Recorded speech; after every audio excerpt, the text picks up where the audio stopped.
Happy Valentine's Day. Oh, well, thank you. Oh, that was so sweet. All right. Welcome to everybody in worship this morning. If you're guests with us, welcome. Thank you for being here. My name is Pastor Dan. If I get a chance, I'd love to meet you after the service. Draw your attention, everyone, to the info card. If you take a moment, fill that out. On the back is a place that we'd love for you to share any prayer requests that you have, how we can be praying for you throughout the week. Also, we have this impact or live generous envelope, and we have an impact offering for every month. And this month's impact offering is going to our school annual fund. And so if you want to support our school, the ministry that it does, just mark impact offering. All those funds will go towards that. At this time, though, as we begin our worship, let's meet and greet some people around us and say good morning.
perfection is not really a standard, right? It's perfection.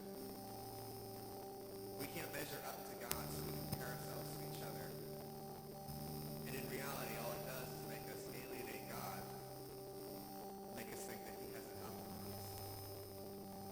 Read something from Psalm 18:30. It says this: As for God, his way is perfect. The Lord's word is flawless. He shields all who take refuge in him. I think it's interesting that the psalmist puts those three lines together. Read that again. As for God, his way is perfect. The Lord's word is flawless. He shields all who take refuge in him. By nature, that verse, it says that we're going to be in the presence of a God who is perfect. His way is flawless. Whose very presence is perfection. And we who don't measure up to that are going to be in his presence, because the last part says he shields all who take refuge in him.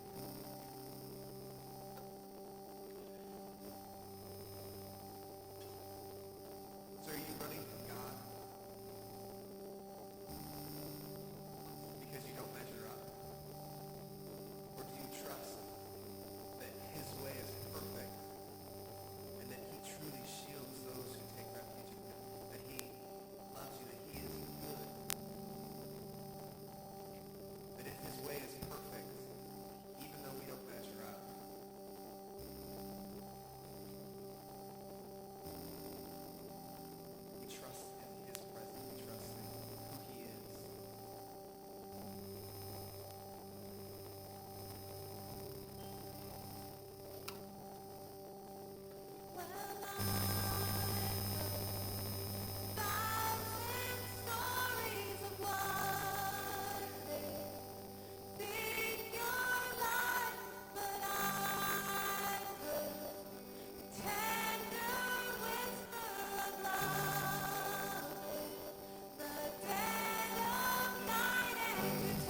my joy.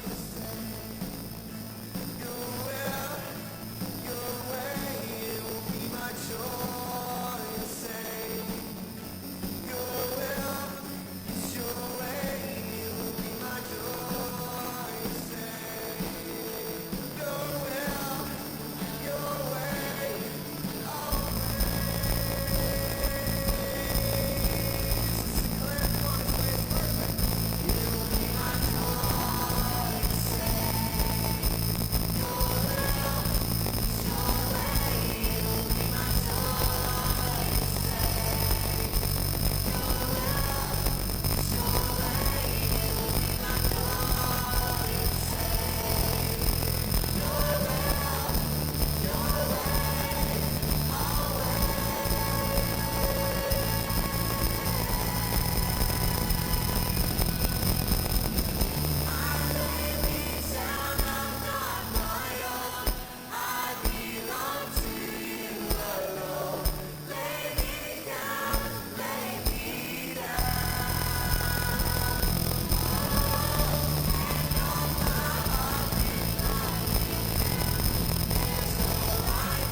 would you pray with me?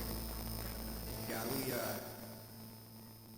we realize that although we don't measure up in this life, although we fall short, you are perfect. And trusting in that truth, that your word is flawless, and that you shield those, Lord, who take refuge in you, Lord, we do pray to lay down our lives, to trust in you alone, and to live life as though you were perfect, and that your intent is good. Bless these words and these worship, this prayer, this time of worship. In your name we pray. Amen. You can have a seat. We have a couple announcements quick to share with you. First off, it is Valentine's Day. Maybe you saw on the way in that we are selling some Valentines. Actually, it's our Kids Helping Kids ministry that we met on Friday, did some devotion. They took some more devotion material home as families, but we also worked on some projects. And if you want to buy any of those Valentines out in the Commons, those all the proceeds, because of Thrive in Action Team, is going towards giving money to Compassion International so that kids overseas can have clean water to drink. And so it's a huge opportunity for our kids to help other kids. And thank you so much if you already have purchased something from that. Also, the auction, we have tickets that are for sale. This is a great event. It's a lot of fun, but it also supports our school.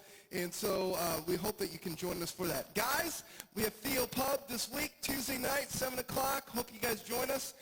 It's going to be a lot of fun, so don't forget this Tuesday. We've been in Lent. We started with our Up last week. We had a wonderful Ash Wednesday service. Now this week we're doing our In. If you have a sheet like this in your worship folder, it kind of gives you an overview of some of the things that are happening.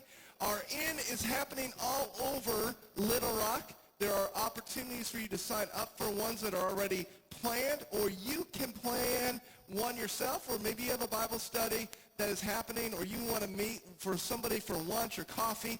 We have some Bible studies right here that you could take and use this week. Here's what we ask, if all possible. Just let us know if you meet with somebody and do this Bible study. Take a picture if you want, a selfie, and send it. We want to see how God is moving all over the city as we go throughout this week. And then next week, we have a bunch of out opportunities. There's some sign-up sheets out in the Commons. There's also more information in your worship folder about ways that you can help with those outs. We're looking for some leaders for some of those meals that we're going to be serving at Dorcas House, Ronald McDonald, and other alike. If you sign up for that, don't worry. We will equip you to do it. And so we'll give you all the information that you need. But that's coming up. This Friday is the father-daughter dance. And so I'm taking my daughters to the father-daughter dance. They're already embarrassed. They're worried about me dancing. But that's okay. I will be sure to embarrass them very good. So we want to invite all father-daughters to come and celebrate with us. It's put on by our preschool. It supports our preschool and helps them to continue to move forward. This is the final Sunday for our series that we've been in called Don't Waste Your Life. We're going to end that well. But next week we begin a new series called Light the Fuse as we get ready to go towards Good Friday and Easter. And so what we're going to do is we're going to follow Jesus as he makes that journey into Jerusalem, as he stirs up conflict and makes it to the cross to win our salvation. And so we got a sneak peek of this for you today.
Fire. He was so excited about that when he found out he got to do that. Anyway, we hope that you join us next week. Next week we're going to be talking about how Jesus outperformed the experts as he raised Lazarus from the dead, as he began to pick a fight so that he could go to the cross to win us salvation. So we hope you'd join us next Sunday as we begin that series. Here at Christ Little Rock, we value families worshiping together. I got to tell you, my highlight of the day, it will probably be a highlight of the week, is a couple of these songs are my kids' favorite songs. And so hearing them sing at the top of their lungs just made my week. So we value that, but at the same time, oftentimes we talk about things that just need to be talked about on age-appropriate kind of levels. And so in just a moment, I'm going to dismiss 5th grade on down as they're going to go to a venture where they get to learn what we're learning about here, but in a way that makes sense to them. And so kindergarten through 5th grade can head out and go to the left to the Voyager room, and preschool can head out and go to the right to the Explorer room. And if you got a little one, they want to stay in here, that's great. But if they get restless, we have a fully staffed child care out there also. Time for the adventure.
start out, we're going to be in a few minutes in 1 Timothy chapter 1. If you've got a smartphone, feel free to pull that out. Go to the website on the screen where you can follow along.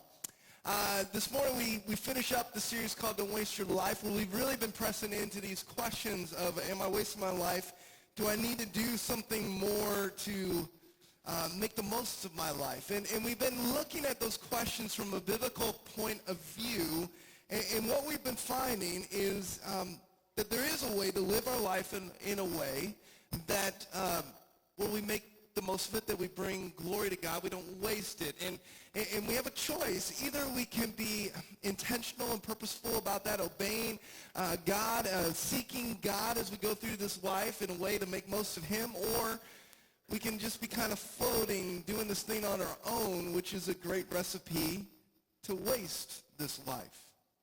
And so over the last 6 weeks, we've looked at a number of things. We looked at the fact that a good way of seeing the life we're living is to see it as a story, because it begs a ton of questions like, where are we in the story? Are we at the beginning? Are we in a transitional point in the middle? Are we towards the end? We looked at the fact that, every story is about something. So what's your story all about? Is it all about making much of you? Might be a waste. Or is it about making much of God, which is definitely making the most of it? We looked at, what is the hero of our story, because every good story has a hero. And it brings about a better ending. It impacts things for the best, saves the day. And oftentimes we look to ourselves to be that hero, or we look to maybe our wife or our kids or a husband or something like that. And yet Jesus is the only one that changes not only today, but eternity. We talked about how there are seasons in life where there is conflict and there's pain. And when we come across those seasons, how are we going to react? Well, there's purpose in pain. And that purpose in pain either means that as we go through those seasons, we're going to be driven from God, or we're going to be driven towards God. Talk about every good story has moments of conflict, has moments of a tough decision that has to be made. And oftentimes we'll risk things for ourselves, but if we risk for righteousness, if we risk out of obedience to God, it will transform us, it will bless other people, and it will write a great story. Last week we talked about, again, how we make much of God in our life in a way that points to Jesus. In fact, we talked about how we aren't the light of the world. No, we're to be a reflection of that light. We're to be a reflection of Jesus, our Savior, to share Jesus through our life. And today, as we come to the end of the series, we're going to be talking about how to end this story, because every good story has an ending. Now, if you think about it, no matter what kind of story you're talking about, whether it's a movie or it's a good book or even a TV series, eventually it has an ending, right? And it's got to end well, or we don't like the story. I think of, I like certain stories. I like movies like Jason Bourne. Did you know there's a new one coming out? Yeah. I like things like 24 and Blind Spot and that kind of stuff, where the twists and turns are in there, kind of thing. And yet, even if along the way is a lot of fun, you get to the end of the story and the ending's kind of like, or worse, like a waste, the whole thing kind of feels empty, doesn't it? The audience is left wanting more. But if the story ends well, the audience is satisfied. Well, authors, they work hard to set up the story for the final moments. They're working hard to craft the characters, to navigate all of the events, to get to a good ending at the end, so everybody is blown away and satisfied. When it comes to our lives, our stories, there'll be an ending too. There'll be one day when the final page will get turned, where the credits will roll on the Dan Hauser story, and yours too. And a huge part of not wasting this life is making sure that this life is leading towards a satisfying, God-glorifying kind of ending to this life. And so this might sound a bit morbid, but have you ever thought about what people would say about you at your funeral? You ever thought of it? Yeah, I know. Happy Valentine's Day, right?